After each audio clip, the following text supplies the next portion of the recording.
سر ظاہر ہے ہمیں کرکٹ کے بارے میں آپ کو پتہ ہے ہم شو آغاز ہی کرکٹ سے کرنا چاہتے ہیں جب کرکٹ کے بارے میں خبر ہو. اس سے بڑی خبر جو ہے مجھے بڑی دیر سے نہیں ملی کہ ٹیسٹ کی سیریز جاری ہے. انگلینڈ کی ملتان کا ٹیسٹ ختم ہوا, ہم نے اس کے بارے میں بات کی تھی کہ ہمیں بڑی بری طرح ہرایا گیا. اب دوسرا ٹیسٹ بھی ملتان کے اندر ہے. سر یار میں غلط کہہ دیا, ہمیں ہرایا نہیں گیا, ہم ہارے ہیں. ہم ہارے ہیں سر وہی سر ہم ہارے ہیں سر, بری طرح ہارے ہیں. اور دوسرا ٹیسٹ جو ہے وہ بھی ہونے کو جا رہا تھا. اس کا اسکواڈ جو ہے سر اس میں بگ ڈیسیجنز اینڈ جو سرجری کا حوالہ دینا ہے, بگ سرجری جو ہے وہ کر دی گئی ہے. بابر شہین اور نسیم شاہ جو ہیں ان پہ اعتماد نہیں رہا, ان کی پرفارمنس پہ, ان کی اس سے تو ان کو تو یہ لگ رہا ہوگا ماضی کا بھی ہمارا جو ہم نے کیا وہ بھی سب ختم ہو گیا.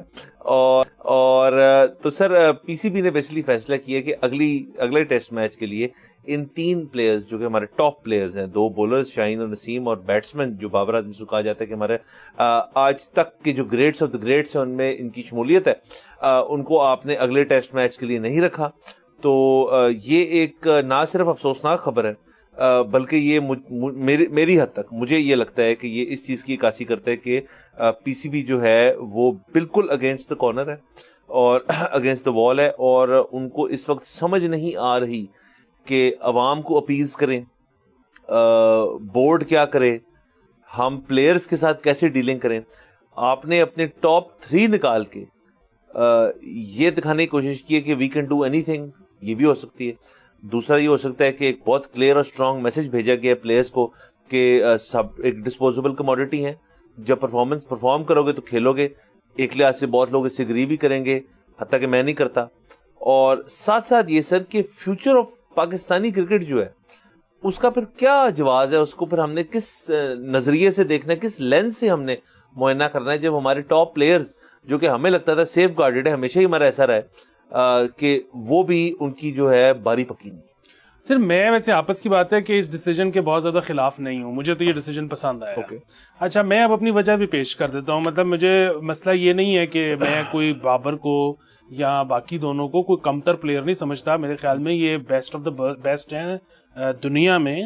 لیکن دیکھیے جہاں تک یہ بات ہے نا کہ جی ان کو آپ نے نکال دیا ہے, ٹھیک ہے, تو ان کی جگہ جو آئیں گے وہ کوئی آسٹریلیا سے یا آذربائیجان سے تو نہیں آئیں گے, وہ بھی پاکستانی ہیں, ان کو موقع مل جائے گا. آپ کو پتہ ہے ایک دفعہ جب کسی کو ادھر ٹیسٹ کیپ پہ سٹار لگ جاتا ہے نا, پاکستانی سٹار, تو اس کی آگے کی ساری زندگی سیٹ ہو جاتی ہے, ٹھیک ہے. مطلب اس کا کوئی نہ کوئی سٹائپنڈ لگ جائے گا ساری زندگی کے لیے, اگر وہ نہ بھی پرفارم کرے نہ بھی بہت لمبا کریئر اس کا انڈر سینٹرل کانٹریکٹ. ایگزیکٹلی.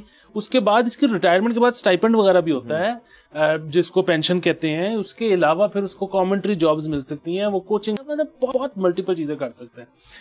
ہم دوبارہ سے ذرا اس پہ آتے ہیں کہ جو میرا فلسفہ ہے, میرا یہ خیال ہے کہ پاکستان جو ہے نا اس وقت T20 میں افغانستان سے ہلکی ٹیم ہے, ٹھیک ہے. اچھا اگین آپ جو ہے نا اگر قابل لوگوں کی ٹیم بنائیں نا جو کرکٹ کو چلائیں, میں اس کی لسٹ بھی بنا سکتا ہوں, تو آپ نا پاکستان کو بہتر کر سکتے ہیں افغانستان سے, ٹھیک ہے. اسی طرح آپ بہت ساری ٹیم سے بہتر ہو سکتے ہیں. لیکن اگر آپ یہ کہیں نا کہ آپ آسٹریلیا, انڈیا اور نیوزی لینڈ وغیرہ سے بہتر ہو جائیں گے, انگلینڈ سے بہتر ہو جائیں گے, یہ ممکن نہیں ہے.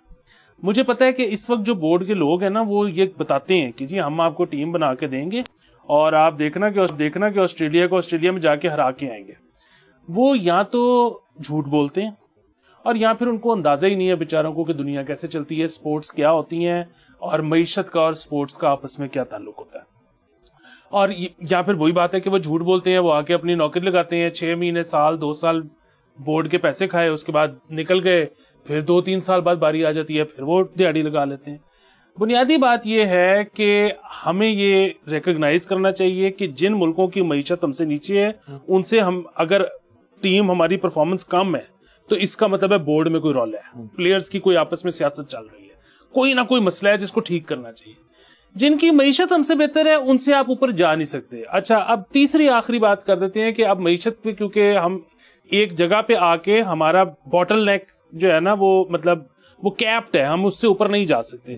تو اس لیے میں کہتا ہوں کہ زیادہ سے زیادہ پلیئرز کی دیہڑی لگوائیں, ٹھیک ہے. آپ کو ہونا چاہیے, پاکستان کرکٹ ٹیم کو ہونا چاہیے ایک ٹیلنٹ شو کیسنگ پلیٹ فارم, ٹھیک ہے, آپ کہیں کہ جی نیا لڑکا جو پرفارم کرے گا ہم اس کو موقع دیں گے پاکستان میں, ہم اس کو موقع دیں گے PSL میں, اس پہ نظریں پڑیں گی باہر کی لیگز کی, باہر کی لیگز اس کو اٹھائیں گی, اور اس کے ساتھ پاکستان کا ایک کانٹریکٹ ہوگا کہ تمہارے جو تم باہر سے کماؤ گے اس کا 20% اسٹیٹ آف پاکستان کو جائے گا ٹیکس. اس طرح سے زیادہ پلیئرز آپ نکال سکتے ہو, زیادہ سے زیادہ آپ پلیئرز کو ایکسپورٹ کر سکتے ہو, زیادہ سے زیادہ زر مبادلہ لے سکتے ہو. اور میں آپ کو ایک آپس کی بات بتاؤں, جب آپ کے پلیئرز کے پاس پوری دنیا کھیلنے کا ایکسپوجر ہوگا نا, پھر ہو سکتا ہے کوئی پتہ نہیں وہ جو اس کے بعد ایک ٹیم اسمبل ہو وہ آسٹریلیا کو بھی ہرا دے, کوئی پتہ نہیں, دیر از نو گارنٹی, پر کوئی پتہ نہیں. سر بالکل آپ کی بات اس لحاظ سے بجائے میں آپ سے اس چیز سے ڈیفینیٹلی اگری کرتا ہوں کہ جو ینگر لاٹ جو ہے, جو نیا لاٹ ہے, زیادہ ینگر, اس میں سے کچھ لوگ تو شاید ینگ بھی نہ ہو, وہ اگر اوپر آنے اچھی بات ہے. تو سر ان کو ڈراپ کرنے کے بعد جو شمولیت جن کی گئی ہے ان میں سے حسیب اللہ ہیں, کامران غلام, مہران ممتاز, میر حمزہ, محمد علی جو ہے وہ اسکواڈ کا حصہ بن گئے. اب these are all relatively unknown players. آپ اور میں شاید ان کو ایک یونیک کیپیسٹی میں جانتے ہو کہ ہم نے 1 میچ دیکھا ہے, 2 میچ دیکھے, اس لحاظ سے ٹھیک ہے, but time to shine. Second, اچھا اس سے ایک جو سر اچھی چیز ہوئی ہے وہ یہ کہ سیکنڈ ٹیسٹ میچ میں انٹرسٹ بڑھ گئے کہ آپ کی ٹیم جو ہے ان 3 کے بغیر کیا کر سکتی ہے, کیونکہ یہ چیز جو ہے بڑے سالوں سے ہوئی نہیں, کیونکہ یہ 3 جو ہے ہمیشہ ایک مستقل حصہ رہے ہماری ٹیم کی, تو ان کے بغیر آپ کیا کرتے ہیں. ایک تو یہ بات. دوسرا سر میرے اس کے اندر 2 سوال ہیں. ایک تو نمبر 1 اور بنیادی سوال یہ ہے کہ جو ہم ہمیشہ خبریں ڈسکس بھی کرتے ہیں اور ہمیں ملتی بھی ہیں کہ سلیکشن اور سلیکٹرز جو ہیں, آیا وہ جب ایک سیریز شروع ہو رہی ہوتی ہے اس کی ٹیم کے سلیکشن میں ہوتے ہیں, یا جب ایک ہر میچ کے دوران ٹیم بن رہی ہوتی ہے اس میں بھی ہمارے جو مینٹورز ہیں, سلیکٹرز ہیں, ان کا کیا رول ہوتا ہے؟ اس پہ کلیئرٹی میں چاہتا ہوں, کیونکہ آئی وانٹ ٹو نو کہ کتنے کوکس ہیں برات کے ارد گرد.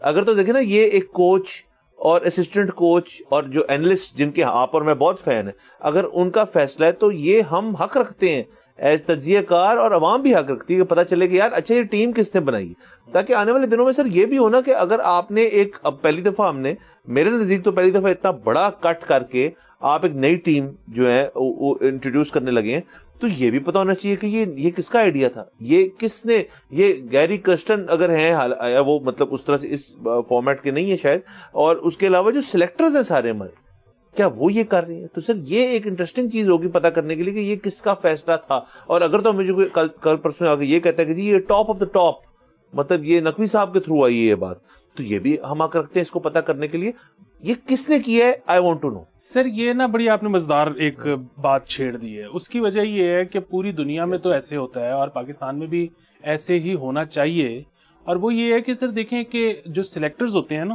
ایک تو یہ کہ سلیکٹر عموماً ایک نہیں ہوتا, سلیکٹر ایک سے زیادہ ہوتے ہیں. اچھا دوسرا یہ کہ سلیکٹرز ٹیم کے ساتھ ٹریول تو کرتے نہیں, سو بیسیکلی سلیکٹرز کا کام ہوتا ہے 16 کا اسکواڈ تیار کرنا, 15-16 جو بھی ہے. اچھا اس کے بعد ان 15-16 میں سے موقع پہ ٹیم کون سی کھلانی ہے یہ ہوتا ہے کپتان, کوچ اور اینالسٹ جو ٹیم کے ساتھ ٹریول کر رہے ہوتے ہیں. ٹھیک ہے, مطلب جو موقع پہ موجود ہوں گے وہی فیصلہ کریں گے. اچھا لیکن اب پرابلم یہ ہے کہ یہ تو اصول ایک مطلب ہے, مطلب یہاں اصول بھی نہ کہیں آپ, اس کو ایک سٹینڈرڈ پریکٹس کہہ لیں, لیکن پاکستان میں تو کچھ بھی ہو جاتا ہے. سر پاکستان میں تو ایسا بھی ہو رکھا ہے کہ آن گوئنگ ورلڈ کپ کے دوران ایک بہت ہی بڑے سرکاری افسر نے یہ کلیم کیا, اور وہ اتنے بڑے تھے سرکاری افسر کہ ان کی بات جو ہے آپ ریفیوٹ نہیں کر سکتے. انہوں نے کہا کہ یہ آئیڈیا ہی میرا تھا, میں نے ایک رات پہلے فون کیا تھا ٹیم کو کہ اٹیک صبح آف اسپنر سے کروانا ہے. وہ ورلڈ کپ کے میچ میں ہوا. سبسکرائب کریں اور بیل دبائیں تاکہ کوئی خبر رہ نہ جائے.